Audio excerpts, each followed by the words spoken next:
Good morning, everybody. And now no pay ye baby shia adeɛ afri ya na montuom ewo yawarem die ntima aya meka aware ene abrabom afutuo na mede kyerɛ nipa no asase a ye ba so yi anoma mienu pɛ ne wa asase we so a oma ye nige wo ye ba se ubenya kunu a obɛboa wo na asundwie ebeba fie wo ye barima se ubenya ye papa na asundwie aba fie se wo asundwie a wo ade nyina na secret a meka kyerɛ mu ne se nipa wo aware na aware no asundwie wo ma utim bediye se wo ware na waware eye hey da ba bia problem a wonu wiase nyankopɔn ahyira wo asase we susia ma me papa wontimi ne yeta e wo abrabom me na masebebo e ka kyerɛ wo se wote fie na asundwie ni fie a me kasa kyerɛ wo se wontimi ne yeda because wo kwa abontene no wodi asundwie na e kwa abontene wodi abufuo pia abontene a adepa e ma wo abrabom se odi abufuo kwa abontre da bia wo hia problems wunya kwane entime ndwene wunya kwane entime endisare ade e wo wabrabom emma nepa ma wabrabom da second way America atoaso ni wo ya baya na se wo twempena e wo ompena twrema hia ade we yie berima wo ne wo ho ana wo ye berima na wo twempena ba obefa no a ontie wasem ba no ka asem be mamfa wo mema bebre wa asase so a wo ka asem o se wo ye ba na wo de wasem de me de oyere sister ntrai sa aware ne wo wabrabom se wo ye berima wo ne ba etu anamon na wo ka asem na omfa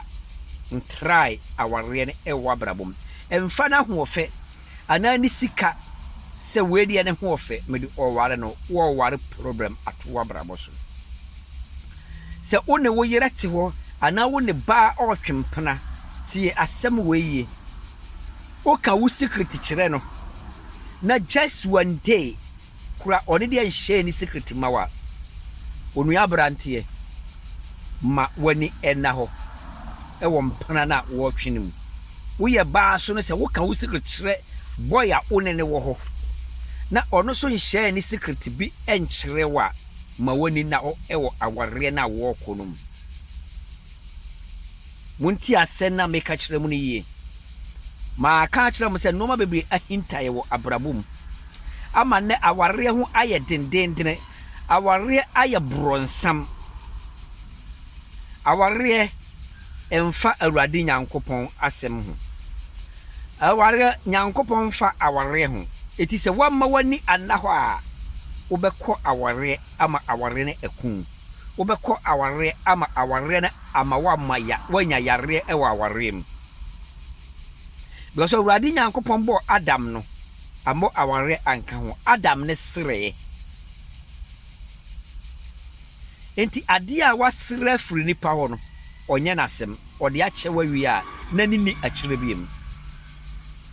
enti ma aware aye problem bronsam aware ne ohye kese sikam ne bronsam hye samienu anoma mienu emfa awurade ho enti se wo pesika wampene ne kwanso sika betindi wakowo wunua betima ku e de wagisika wukunu betima ku e de wagisika da awurade nyankopɔn te wo wo ye sofo a ebetima to let me tell you for you because enye awurade portion de sa no ma no obo ye ba asase so no amo sa no ma me no anka ho Adam ne sere aware na sika so oye bronsam ne de bae awurade de the god esesi na kurade onua aware ye ade a anigye wo mu ba aware ye ade a tumi bi wo mu a edi nipanya one ntima amekita cho noma ebeboa wo se wonni ka ne mfa wutin kwahye gyam ansa nipa bebre ede ahofe kwa aware ba ehia se wo ye belima wo ware a enhwe suba ne nko a emfa ware bi ka cho se fo suba nko a ware a kai se me oboa hwe ba oti wasem ase first one ba otie wasem te se de ne meka no wo ka asema otie second one ba wakuma edon se wakuma do nipa a wo ye ne adoya a onye wo ya enti se wo do wo yera utim bone ho ka uhuru ba afoforo a ukono no na wo yera so ho efe na owo suba na ba bi abakọ hia na bonten no enam se wo yera ho ofenti ukono ba afoforo secret ni na wo me yera wo suba ne na wo yera ho nyefa ukohunu ba de ne ho ofa na ukono do saba no munti aseni ye mese mema nipa wabrabo se utua na mompapa wo sua na ebeboa wo enti wo wara hwe se ba ne ho efe wo suba ne otie masem that is a pilot ade ona mabontena ukono no ba bi a obehunu no na tunshi se wo yire ubetima siesie wo yire amana abehunu baade abeyet se baade wo huna ewa abontene no siesie wo yire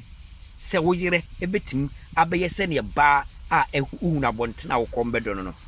ebasa ukofia anytime bia no wanije oni ntima meka kire wo se baade onti wasem no emfa ne nto wabrabo so se wo ne no twempra na abeya ware nia wo pe ewo ba ho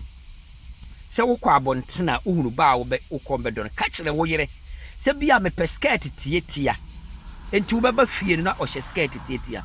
bia me ba fie a hye ade a ebe ma me kon watiase aware ye aniche aware edisika ba fie ti se wo akwantuom na se wo yire wo nche na wo bekam wo be yesikani mene me ka kire wo because wo be kwa adwuma beba no adwendwini bi no ba ne wo fie ntu utine ne fa adwene na da bia so wadwene ne fie mo Ghana mo ti wo bo brada wo ni mabrabo a wo bo ma me papa yensua no ma bi na no ma hintaye a entienya ene aware aye koke e wo wiase nkaka ma no kunu ho aye tina mama ma na wo rough e ma na brewa aware bi enti a onya bema bia na afa na to no so enti aware ne mpna twen ne da na aware ne ba mpna twen na akofa aye no first one woni se bema ne sika ntima wudi na chi ba wo be ware no wo be wie na akoma problem e masika ento kra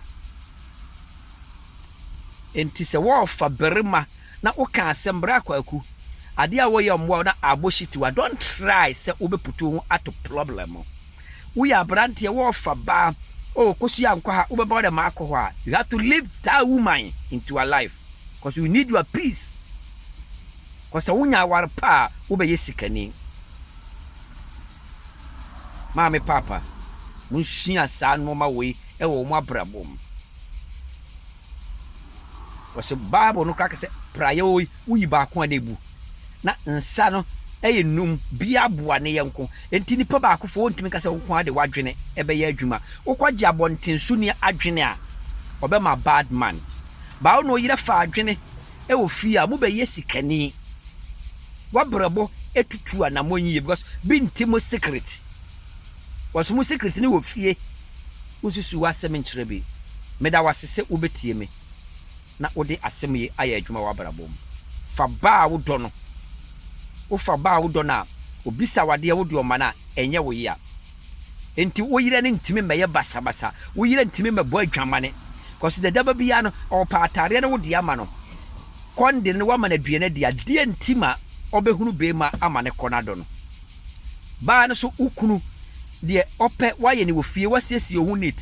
usora wadress kama waye na duane wakrokro no obe ne bema na kwa bontene akofa ba mo me nsua no ma we me ne se mo besua na abo amedira ne Bernard Asante follow me e wo YouTube na tie nia ebeboa wa brabom awurade nka ho e wo adomo ciao.